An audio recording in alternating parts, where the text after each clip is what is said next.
And begin. Awesome. So now we want to take a look at problem number 2.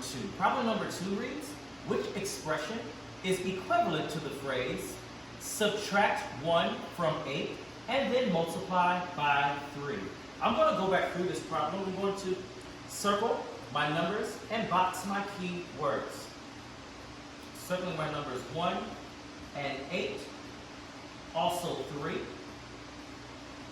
Subtract, I'm going to put a box around that. Subtract is going to tell me that I need to do a subtraction sign. But also, we want to remember that there's something called a turnaround word. Turnaround words are going to be words like than, from, and fewer. And when I look back at problem number 2, I notice that the word from tells me that I have a turnaround word, which means that these numbers are going to change places when I subtract. The next thing it says, and then, which means there's a second step, and then we are going to multiply. So I'm just going to put a times symbol here. Before I look at my answer choices, I'm actually going to try and create this problem on my own. So, looking back again, subtract 1 from 8. My turnaround word, so I need to write 8 first. Subtract 1. And I want to group this with parentheses. And then I can multiply by 3.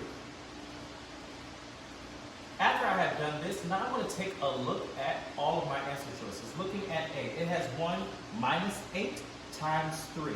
It is not turned around. This was a trick question for A, so I'm going to put a line through that. Now I can look at problems B. Looking at problem B and problem C, they are very similar. Very, very similar problems. However,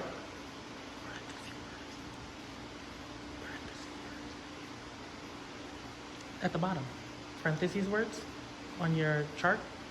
sorry, yes. Parentheses words. The difference, the sum times of, we're looking at parentheses words here. Okay? For this particular problem, we would want to group the 8 minus 1, which is what we did. And so that is why we did not want to choose B. If we use our order of operations, we would actually have to multiply 1 times 3 first, because multiplication comes first, and then we would have to deal with this subtraction. And so we're going to cross this out because it does not fit what we are looking for. And so now we are left with problem C and problem D. Okay? We have 8 minus 1 times 3 and 8 times 3 minus 1. If we look at our example and we look directly at what we have here, we can see and notice that the choice that we want is actually C. So we're going to put a line through D.